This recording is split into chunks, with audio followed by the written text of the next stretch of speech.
দর্শক বন্ধুরা, আমি এই সকালে আপনাদেরকে মুন্সিগঞ্জ জেলার ইছামতির একটি শাখা নদীর উপর দিয়ে নিয়ে যাচ্ছি আড়িয়াল বিলে।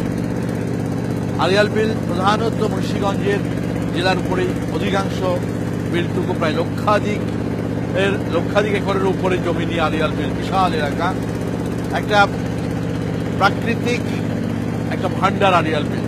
ফসল, মাছ থেকে শুরু করে নানান বিষয়ের জন্য এবং আমাদের জীব বৈচিত্র্য সংরক্ষণের জন্য আড়িয়াল বিল একটা বিশাল ভূমিকা রেখে চলছে। যে সময়টা আমি কথা বলছি এটি নভেম্বরের শুরুর দিকে। বর্ষার সময় আড়িয়াল বিলে অথই পানি থাকে এবং সেই পানি 3 মাস সেখানে থাকে। এর ভেতরে প্রাকৃতিকভাবে মাছের প্রজনন ঘটে এবং এই বিলের ভেতরে যে সমস্ত খাড়ি, বিশাল বিশাল পুকুরগুলো আছে, এই পুকুরগুলোর ভেতরে শোল, গজার, শিং, টাকি, কই, আপনারা কইয়ের গল্প শুনেছেন, 1000 টাকা 1 পিস কই বিক্রি হয় এই আড়িয়াল বিলের কই। এগুলো স্থানীয় কৃষকরা সংরক্ষণ করে প্রাকৃতিক মাছগুলোকে। পানি আস্তে আস্তে আস্তে আস্তে নামতে শুরু করে। বিল, যে প্রকৃত বিল যেখানে ধানের আবাদ হয়, এই ধান জমিনগুলোতে তারা বাঁধ দিয়ে দিয়ে মাছগুলোকে ধরে রাখে এবং এখানেই তাদের নানান ধরনের প্রক্রিয়া ঘটে এবং প্রাকৃতিকভাবে প্রজননের ফলে মাছের বংশবৃদ্ধি হয়। পরবর্তীতে এই ধানের জমিগুলো থেকে পানি একদম শুকিয়ে গেলে আস্তে আস্তে তারা মাছগুলো আহরণ করা শুরু করে এবং প্রধানত এই মাছগুলো হচ্ছে পুঁটি, ট্যাংরা, খোলসা, কই, এ জাতীয় ছোট মাছ। একটা বিষয় লক্ষ্য করা যায় যে এই এলাকার যে পুঁটি মাছ, এটা এখান থেকে চট্টগ্রামে চলে যায়, শুটকি করে, চাপা শুটকির মতো শুটকি করে। আমি কিভাবে, এখন আপনারা দেখছেন যে নদীতে পানি শুকিয়ে গেছে এবং চারিদিকেই বিলগুলো, একটু পরে আমি বিলগুলোর ভেতরে আপনাদেরকে নিয়ে যাব, যে সেরকম আগের মতো পানি নেই। এর ভেতরে তারা মাছগুলোকে নিয়ে আসে এবং এখানে বংশবৃদ্ধি হয়। অসম্ভব মজার ঘটনা এগুলো। মানে প্রাকৃতিকভাবে প্রকৃতির সাথে মানুষ তার নিজস্ব জ্ঞান বুদ্ধি দিয়ে মাছকে, একটা তো হয় মাছ চাষ করা হয়, আরেকটা হচ্ছে প্রাকৃতিক মাছকে সংরক্ষণ করে এর বংশবৃদ্ধি করে, সেটা এক ধরনের চাষ, কিন্তু পুরো মাছগুলো প্রাকৃতিক। অসংখ্য পুঁটি মাছ, লক্ষ লক্ষ কোটি কোটি পুঁটি মাছ। আমি খুব ভোরে যদি আপনাদের নিয়ে আসতাম, আরও ভোরে, রাত 3টে থেকে এখানে এই মাছগুলো ধরা শুরু হয় এবং এগুলো আড়তে আসে। দেখার মতো দৃশ্য। সে রাতের দৃশ্য তো আপনাদেরকে আর এই ক্যামেরায় দেখাতে পারবো না। ওই যে দেখুন, ওই যে পুঁটি ধরছে।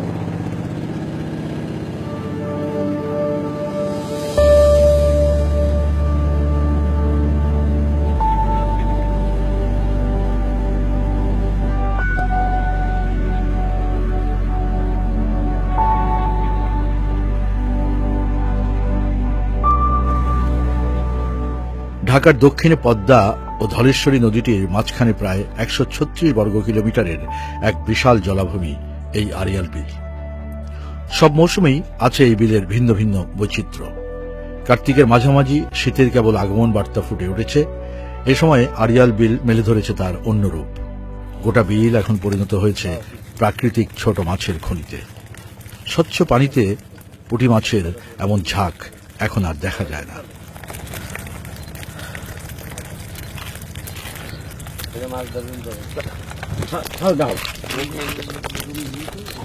এই যে দেখছেন, এগুলো সব মাছের খাড়ি, পানি নেই, পানি শুকিয়ে গেছে। এই যে, আসুন আমার সাথে, এগুলো একটা ছোট ছোট ছোট খাড়ির মতো, কিন্তু পুরোটা বিল লক্ষ্য করুন, হাজার হাজার খাড়ি, লক্ষ লক্ষ খাড়ি, তাই না? আড়িয়াল বিলে যার জমি আছে, চোখ বুজে বলে দেয়া যায় তিনি একজন সুখী কৃষক। কারণ মৌসুম জুড়েই তার ঘরে পৌঁছয় বিলের আশীর্বাদ। এই মৌসুমে এই ছোট মাছ যে কোনো ফসলের চেয়ে দামি, তা সে বাজারে বিক্রি বা নিজের খাবার যে কোনো হিসেবেই।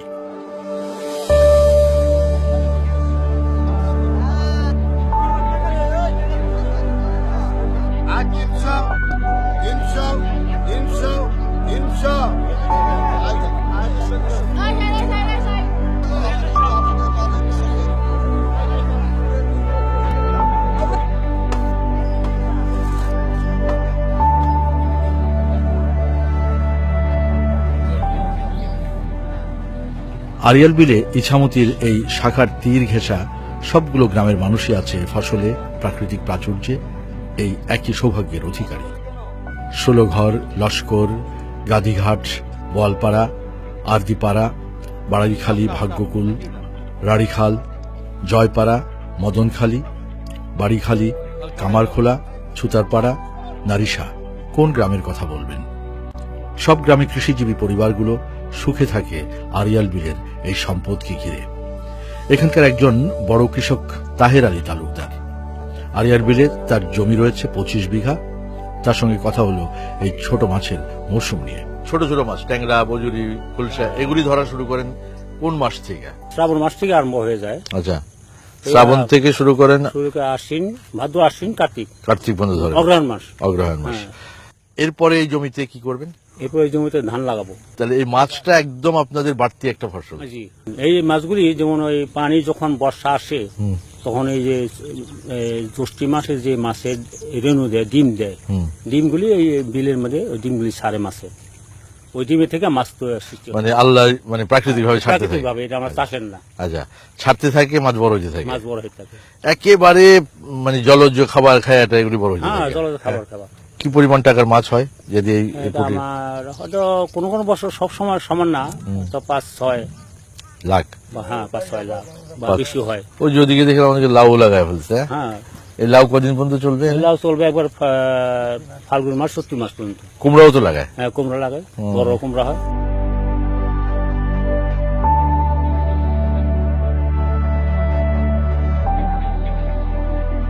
দশকের আগে কনকনে শীতে বা গ্রীষ্মের রৌদ্র তাপের মধ্যে আপনাদের আড়িয়াল বিল আর এর সম্পদ ঘুরে দেখিয়েছিলাম।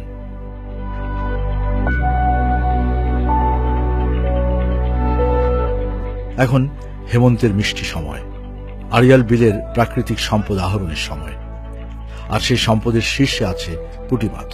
দর্শক, এই যে একটা স্থাপনা দেখছেন, একটা ক্যাম্প এক ধরনের বলবো, 15-20 দিন, কেউ কেউ 1 মাসের অধিক সময় থাকে, 1.5 মাস পাহারা, এক ধরনের পাহারা, এবং এখান থেকে মাছ ধরা হয় রাত্রেবেলা। প্রায় রাত 1:30-2টা থেকে ধরা শুরু হয়, সারা রাত ধরে ধরা চলে, পাইকাররা আসে এখান থেকে নিয়ে যায়, আড়তে চলে যায়। এটা এক রকমের তার একটা সংসার। প্রায় এখানে কেউ কেউ 15 দিন, কেউ কেউ 1 মাস, মাসের অধিক সময় থাকে, যতক্ষণ না পর্যন্ত তার মাছ এখান থেকে পুরাটা শেষ না হবে। এবং এখানে যে কি সংখ্যক এরকম খাড়ি আছে এটার কোনো হিসাব নাই। দর্শক, এটি বোধহয় একমাত্র এলাকা যেখানে 100 বছর আগে আর এখনকার মধ্যে তফাৎটুকু খুব বেশি নয়। প্রকৃতিকে প্রকৃতির মতো থাকতে দিলে প্রকৃতি যে মানুষকে বাঁচিয়ে রাখে, এর চেয়ে উদাহরণ আর কি হতে পারে? এই প্রকৃতির সঙ্গে মিশে থাকা মানুষগুলো এখানেই খোপড়ি ঘর বা তাঁবু গেড়ে থেকে যান রাতের পর রাত, দিনের পর দিন, সময় মতো শুধু সম্পদ সংগ্রহ আর আবাদ করেন। এভাবেই পাতা জালে মাছ এসে ভিড় জমাচ্ছে প্রতিনিয়ত। এই স্রোতের বিপরীত মুখে মাছগুলো উপরে দিয়ে খেলতে থাকে, পানিও ডগার থেকে নামতে শুরু করে, মাছগুলো তার সাথে জালটার ভেতরে গিয়ে মাছগুলো আটকা পড়ে, এবং পরবর্তীতে জাল থেকে মাছগুলো ধরে নেওয়া হয়।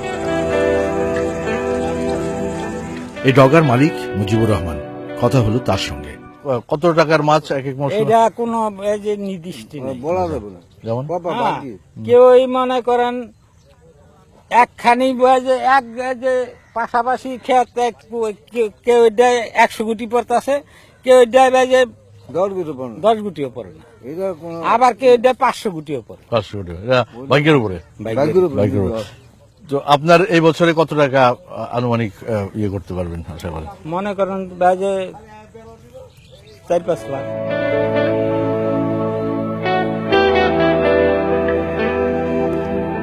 এই আড়িয়াল বিল এদেশের বিভিন্ন এলাকার হাজার হাজার কৃষি শ্রমিকের দারুণ এক কর্মক্ষেত্র। সব মৌসুমেই এখানে কাজ রয়েছে তাদের। কয় মাসে কাজ করে এখানে? 3 মাস। 3 মাসে চুক্তি হিসাবে আসো? চুক্তি হিসাবে।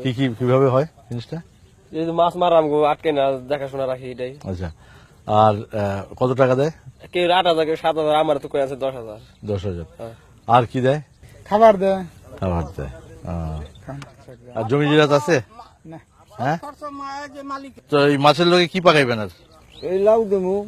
আপনার এখানে তো কোনোটাই তো আর কিনতে হয় না, লাউ হচ্ছে নিজের ক্ষেতের লাউ, ওই যে লাউয়ের শাক হ্যাঁ, পাতা, তারপর হচ্ছে এই যে মাছ, এই সবই তো বিনামূল্যে। কাকা পিস্তা কিনে আনছি, কফি কিনে আনছি। আচ্ছা ঠিক আছে, ভালো করে পাকান, যাওয়ার সময় খেয়ে যাবো। ওরে বাপ রে, বুড়া।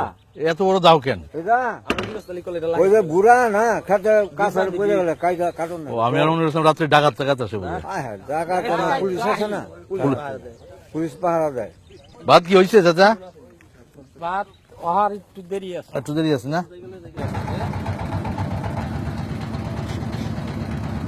পরিবর্তন দৃশ্যত চোখে না ধরা পড়লেও এর ভেতরে পরিবর্তন হচ্ছে। অনেক জায়গা ভরাট হয়ে যাচ্ছে, অনেক ক্ষেত্রে সেচ সুবিধে না পাওয়ায় ফসল আবাদের অসুবিধে পড়ছেন কৃষক। এসব বিষয় তুলে ধরলেন কৃষক জাহেদ আলী তালুকদার। খাল কাটলে কি সুবিধাটা কি হবে? কাটলে আমাদের ফসল নামবে, ধান হবে, জমিন আমরা শেষে পাড়ে দিতে পারবে, আর লক্ষ লক্ষ টাকা, কোটি কোটি টাকা মাছ ইনকাম হবে। কত বছর কাটা হয় না? না পরে সাহেব ভাই স্বাধীন হওয়ার পরে এই খাল কাটা হয় না। আমার সময় একবার কাটা হয়েছিল, আমরা এই পর্যন্ত, এই যে সামনে তিন খালের মোড় পর্যন্ত, এটা একবার আমরা অবদা থেকে কাটাইছিলাম। আর এইটা আমরা কাটছি এই কৃষকের কাছে টাকা লইয়া, গরিব মানুষ টাকা দিতে পারে না, কোন রকম একটু খামসা জানি কোন রকম না যায়, আচ্ছা, তো এটা কাটা প্রয়োজন খুব বিশেষ প্রয়োজন এইটারে। এই খালটা দিয়ে আসার সময় দেখলাম আমগো বোটও কয়েকবার আটকে গেল। হ্যাঁ, হ্যাঁ? তাহলে চিন্তা করেন, আর এই সামনে বাটাইলে হয়তো জুত একটু আয় পারছেন, আর কদিন পরে তাও আয় পারবো না। এই যে আমাদের কদু কুমড়া কোনো কিছু নামাইতে পারি না, আমরা ঠিক মতো পাই না।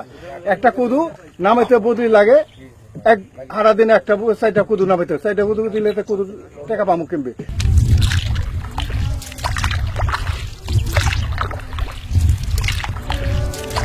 আরিয়াল বিল একসময় অনেক দুর্গম ছিল। শোনা যায় এখানে একসময় রীতিমতো বাঘ বিচরণ করত। ছেলেবেলায় সচক্ষে দেখেছেন সাবেক চেয়ারম্যান মোশাররফ হোসেন। আমরা যাচ্ছিলাম, আমরা 4-5 জন, আমরা এখনো জীবিত আছেন মজম ডাক্তার সাহেব, আমরা যে এক চিতাবাঘ ওই ইয়ের মধ্যে শুয়ে ছিলাম, লম্বা হয় বাঘ? বাঘ কত বছর আগে? 58 এর কথা বলছি, হাটে যেতেছিলাম, এই সময় দেখি যে ওই এইভাবে শুয়ে রয়েছে বাঘ। তাহলে আপনার নিজের জন্য আপনি বাঘ দেখছেন এই এলাকাতে? বাবা, মানে এমন সময় সাপের শব্দে, বিকট শব্দে মানুষ ভয় পেয়ে যেত, ওরে বাবা। মাছ মারতে যেত, হ্যাঁ। একসঙ্গে সাপ মনে করেন 7টা, একটা থেকে 8টা যেত, এরকম মানুষের দৃশ্য দেখছে। কিন্তু আমরা তো জানি না, এরকম আমরা তো আটকে গেলাম রহি। না, ওই একটু আগে যাই ফিরে যাই। আসলেই তো এই জায়গাটা নৌকা কঠিন ব্যাপার। ইয়েটা খনন করা দরকার, তাই না? হ্যাঁ, এটা একটুখানি পুরা ইয়েটা আটকে গেল। কাজ করবে, কারণ তুমি উল্টা পাল্টা, তুমি ওই জায়গাটায় নাও ভাইয়া, উল্টা করছো তুমি, এই কোনাটা নিয়ে ওই কোষারে সোজা করো। পাশারে দিয়ে দাও, দেখেন ওদিকে যে। উঠছে। যাক, যাও এবার স্টার্ট দাও।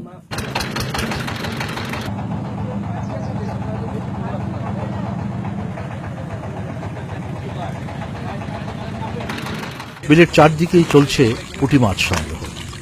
অবশ্য শেষ রাতে মাছ সংগ্রহে উৎসব পড়ে যায় এখানে, যে দৃশ্যটি এখানে না আসলে উপলব্ধি করা কঠিন।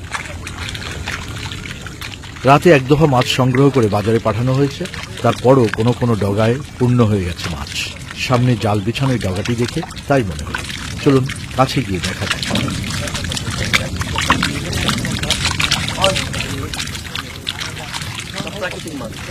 হ্যাঁ, সব প্রাকৃতিক মাছ।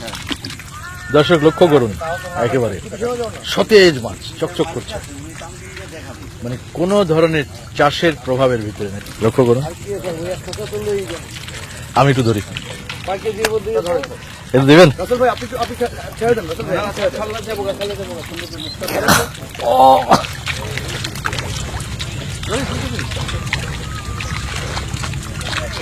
দর্শক লক্ষ্য করুন, ও মাই গড, আহা, লক্ষ্য করুন দর্শক, একেবারে সতেজ মাছ, হ্যাঁ? প্রাকৃতিক উৎসের মাছ। পুঁটি আছে, মেনি আছে, খোলসা আছে, যেন খই পড়ছে। আজ থেকে 50-60 বছর আগে বাংলার নদী নালা জলাশয়ে মাছের এমন প্রাচুর্য ছিল। সে গল্প এখনো আমাদের মুরব্বীদের মুখে শুনে থাকি, এখনো এখানে তার বাস্তবতা রয়ে গেছে। দর্শক এই যে দেখছেন জমি, এগুলো আরিয়াল বিলের। বর্ষার সময় এগুলো সব ডুবে যায়, আস্তে আস্তে পানি চলে যায়।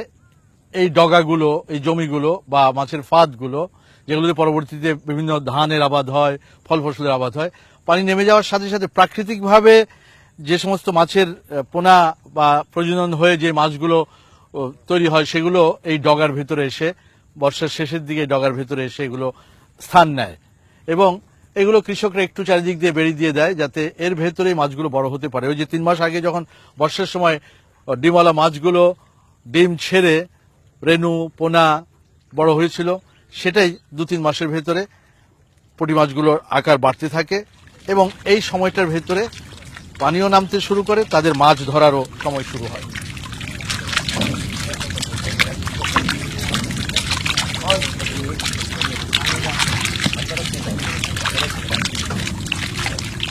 কথা হলো এই ডগা বা ঘেরের মালিক তরুণ কৃষক কামাল আহমেদের সঙ্গে।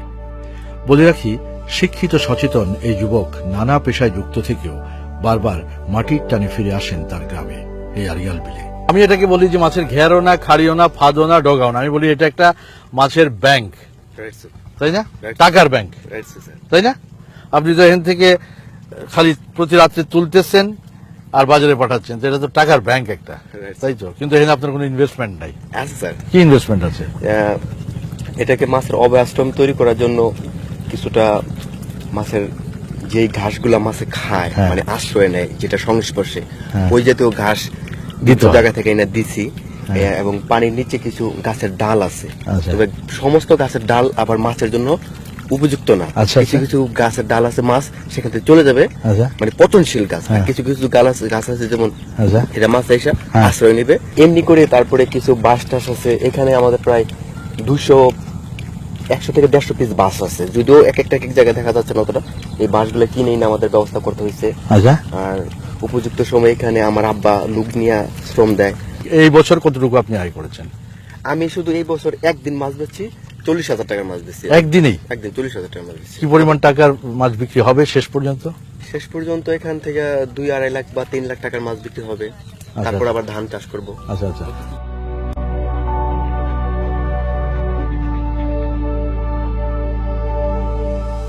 এই এলাকার প্রতিটি পরিবার যুগ যুগ ধরে লালিত হচ্ছে আরিয়াল বিলের মমতায়। জীবনের প্রয়োজনে এলাকার বাইরে অবস্থান করলেও সম্পদের এই ক্ষেত্র তাদের বারবার টেনে আনে এলাকায়। তাদের চিন্তা চেতনায় গভীরভাবে মিশে আছে এই বিল। তাদেরই একজন নাসিরুল আলম পলাশ। কথা হলো তার সঙ্গে। বিল তো একটা প্রাকৃতিক সম্পদের ভান্ডার এটা, অবশ্যই। কিন্তু বিভিন্ন সময় এটাতে লক্ষ্য করা যায় যে কিছু ঘটনা ঘটে, যে ঘটনাগুলো এই ন্যাচারাল বা প্রাকৃতিক এই ইয়েটাকে নষ্ট করে দেয়। যেমন আপনি আজকে আমাকে দেখালেন যে ইটের ভাটার জন্য মাটি কেটে নিয়ে যাওয়া হচ্ছে। এটা তো ভূমি গঠনটাই হয়েছিল ওইভাবে ব্যালেন্স করে। তো এইগুলো আপনারা স্থানীয় পর্যায় থেকে এগুলোকে আপনারা কিভাবে জনগণকে এটার এই নেচারটাকে ঠিক রাখার জন্য জনগণকে উদ্বুদ্ধ করেন, বা আপনাদের অবস্থান থেকে কি কর্মকাণ্ড? এটা যে পরিমাণ মাটি আমাদের এখান থেকে যায়, প্রতি বছর আবার ওই বর্ষার সময় পলি পরে কিছু কিছু জমি ভরেও যায়। আচ্ছা। পুরোটা যদি নাও হয়, মেকআপ নাও হয়, তবে ম্যাক্সিমাম জায়গাটা আবার মেকআপ হয়ে যায়। পানির সাথে বর্ষার সময় যে পলিটা আসে, এইটাও একটা ন্যাচারাল সম্পদ। ওই পলিটা জমে এই মাটিটার একটা সংস্থান হয়। আর পাশাপাশি ব্যক্তিগত সম্পদের কারণে রাষ্ট্রীয়ভাবে কোনো এটার ব্যবস্থা না নেওয়ার কারণে এটা ওইভাবে আসলে। আচ্ছা, আমরা আজকে যে খালটার ভেতর দিয়ে গেলাম, অনেক দূর, সেই সাগর দিঘি পর্যন্ত গেলাম, সেখানে অনেক অভিযোগ করছিল খালটা খনন করা খুব দরকার, কারণ ভেতরের দিকে যারা ফল ফসল করছে তাদের আনতে যে খরচ পড়ে যাচ্ছে, পায়ে হেঁটে কুমড়া, লাউ, ধান, মাছ আনতে হয়। কিন্তু যদি খালটা থাকতো তাহলে এটার ব্যাপারে আপনাদের স্থানীয় পর্যায় থেকে কি উদ্যোগ নিচ্ছেন? অ্যাকচুয়ালি এইটা লোকাল গভর্নমেন্টের বিষয়, খাল খননের একটা বিষয় থাকে। রাষ্ট্রীয় ভাবে যেটা এখন হচ্ছে, আমাদের এই খালটা খনন হচ্ছে অলরেডি বড়টা, তো ওইটাও বোধহয় এর পরবর্তী পর্যায়ে হবে এবং হওয়া দরকার। হলে পরে আমাদের যে শস্য ভান্ডার, আমাদের যে মৎস্য ভান্ডার এবং এটা যে বিপুল একটা সম্পদের ভান্ডার, এটাকে কার্যকরী একটা পর্যায়ে যাবে এবং জনগণ দেশ লাভবান হবে এটার থেকে। অদ্ভুত এক ক্ষেত্র এই আরিয়াল বিল। নদী আর জলাশয়ে মাছ আছে বলে মাথার উপরে উঠছে চিল, বাদসহ নানা রকমের পাখপাখালি। ছোট মাছ খেয়ে টিকে আছে সাপ, নানা উদ্ভিদের ফুল পাতা টেনে আনছে ফড়িংকে। অদ্ভুত এক প্রক্রিয়া এখানে চালু প্রতিটি মুহূর্তে। আরিয়াল বিলের জীবপ্রকৃতি আর সম্পদ সুরক্ষা নিয়ে কথা হলো হাসারা ইউনিয়নের সাবেক চেয়ারম্যান মোশাররফ হোসেনের সঙ্গে। এইদিকে লম্বা হবে 30-35 কিলোমিটার, 40 কিলোমিটার, পাশে হবে প্রায় 15-20 কিলোমিটার। এত এটার মধ্যে শুধু কয়েকটা 3টা উপজেলার মধ্যে আমাদের এই বিলটা আছে। সেখানে এটা তো পরিসংখ্যান করা খুব কঠিন ব্যাপার। কোন সময় পরিসংখ্যান মানে করা হয়েছিল কি আপনি জানেন? করাও হয়নি, তবে এমন এক একটা দিকে আছে মাছ বিক্রি হয়। ওই যে আপনার সাগর দিকে একটা আছে, ওইটা বিক্রি হয় প্রায় 25-30 লাখ টাকা 12 বেশি মানে 2 বছর পরে পরে বিক্রি একটা দিঘি থেকে একটা দিকে একটা দিঘি ঠিক অনুরূপ এই যে এই দিঘিটা দেখছেন, হ্যাঁ এই দিঘিটাও 2 বছর পরে পরে বিক্রি হয়। এটাও 15 লাখ 12-14 লাখ টাকা বিক্রি হয়। কি কি মাছ থাকে এখানে? বিভিন্ন ধরনের মাছ, আর মাছ থাকবে, তারপর শোল মাছ থাকবে, বড় বড় কাতল মাছ থাকবে। এর মধ্যে এগুলি সবগুলোই তো প্রাকৃতিক মাছ, মানে এখানে তো কোনো চাষের ব্যাপার নেই। সব গালার মতো আছে, ছেড়ে দেয়, বর্ষাকালে ছাড়া থাকে উন্মুক্ত, মাছ আসে যায়। মাছ ফেলে আবার নিয়ম আছে, এগুলো মাছ ফেরত আসে, এক বছর আগের মাছগুলো পালা থাকবে, আচ্ছা ঠিক 1 সময় রিটার্ন আসবেই ওরা, আচ্ছা এরকম ওটা তার একটা নেচার, নেচার। মানে ওই দিঘিতেই ফেরত যাবে। ফেরত আসবে। কিন্তু এরকম তো দিঘি অসংখ্য আছে, অসংখ্য আছে। এখন কার দিঘি থেকে কোন মাছ গিয়েছে, কোনটা ফেরত আসবে, এটা মাছই চেনে। মাছই চিনি, এরকমই হয় সেগুলো। কিন্তু এরকম কি কোনো, আপনারা কি করে বোঝেন যে সেই মাছটাই ফেরত এসছে কি এসে, এটা কি মাছ গণনা করেন কোনো সময়? এরকম একটা প্রমাণ একবার করা হয়েছিল, এক জেলে হ্যাঁ। একটা মাছের মধ্যে সে রিং বেঁধে দিয়েছিল এরকম একটা করে, আচ্ছা, আচ্ছা। দেখা গেছে ঠিক বছর শেষে সেই মাছটা, সেই কয়েকটা মাছের ছাড়ছিল, মাছ আবার রিটার্ন আসছে, সেগুলো তারা পাইছে, প্রমাণ পাইছে সেই মাছ ঠিকই আসছে।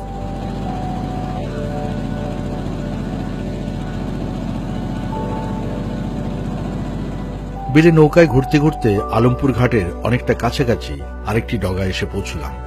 তখন বেলা প্রায় 10টা। রাত 3টে এই ডগা থেকে এক দফা মাছ সংগ্রহ করা হয়েছে। তার পরবর্তী 7.5 ঘন্টা এখানে ভিড় করেছে অগণিত পুঁটি মাছ। চোখ ধাঁধিয়ে যাওয়ার মতো ব্যাপার। স্বচ্ছ জলে চকচকে পুঁটি মাছের এমন ঝাঁক সত্যি বিরল।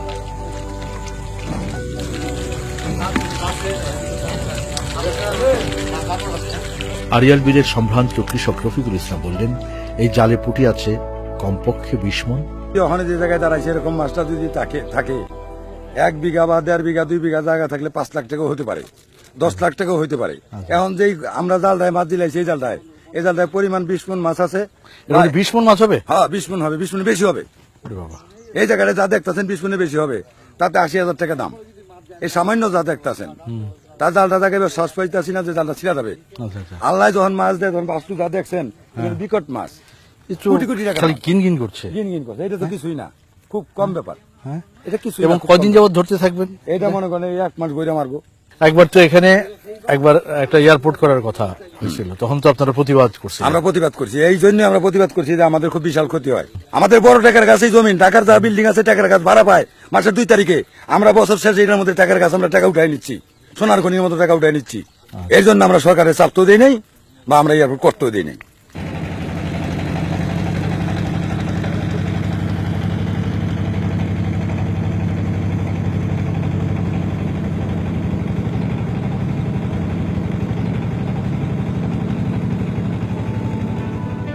কথা হলো এই ডগার মালিক সেলিম তালুকদারের সঙ্গেও। 22 বিঘা পুরোটার ভিতরে মাছ আছে এখন? না, পুরোটার ভিতরে নাই, মাছ চাপায় নিয়ে আসছে। ও আচ্ছা, চাপাই দিয়ে নিয়ে আসছেন। কিন্তু 22 বিঘার মধ্যে প্রথম দিকে তো পুরোটার মধ্যেই ছিল। এই পর্যন্ত কয় মণ মাছ মারছেন আনুমানিক? গতকাল প্রথম শুরু করছি, গতকাল থেকে মাছ মারা শুরু করছি। প্রতি বছর তো এই মাছটা আপনি ধরে এটাকে একটু লালন পালন করছেন, হ্যাঁ, কিন্তু মা মাছগুলো তো মেরে ফেলতেছেন। না, এখন তো মা মাছ নেই। না, বর্ষার সময় আমরা মাছ মারি না, বন্ধ থাকে এখানে। আমরা মাছ মারি না, আমরা শুধু এই সিজনটাই শুধু মাছটা মারি, নিজস্ব জমি তো, এই জন্য আমরা নিজেরা করি। আর বর্ষার সময়তে মাছটা আমরা ধরি না, ওই যারা চাইতে পাতে যে বিভিন্ন জাল টাল পাতে, ওরা হয়তো কিছু মাছ। ওদেরকে মানা করেন না আপনারা? হ্যাঁ করি, কিন্তু মানা করলে তো আর শুনে না অনেকে। দর্শক, আড়িয়াল বিলের এই মাছ আহরণকারী, মাছ চাষী, ফসলি কৃষক, কৃষি শ্রমিক যাদের সঙ্গে আমরা কথা বলেছি, তাদেরকে কৃষক বা মৎস্যজীবী কোনো সংজ্ঞাতে সীমাবদ্ধ রাখা যায় না। এই মানুষগুলোকে বলা যায় আড়িয়াল বিলের আশীর্বাদ পুষ্ট মানুষ। দেশের বহু মানুষের নানা রকমের সংকট ও না পাওয়ার গল্পের বাইরে এই মানুষগুলো যুগ যুগ ধরে প্রকৃতির অসীম অনুগ্রহ আর দান উপভোগ করছেন।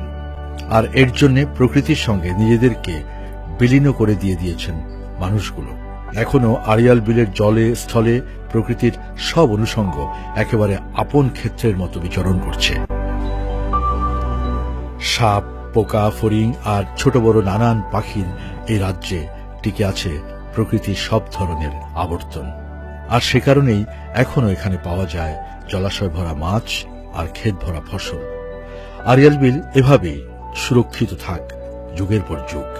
প্রকৃতির বুকে মাথা রেখেই ঘুমাক প্রকৃতি, তাহলেই পৃথিবী থাকবে আমাদের বাসযোগ্য।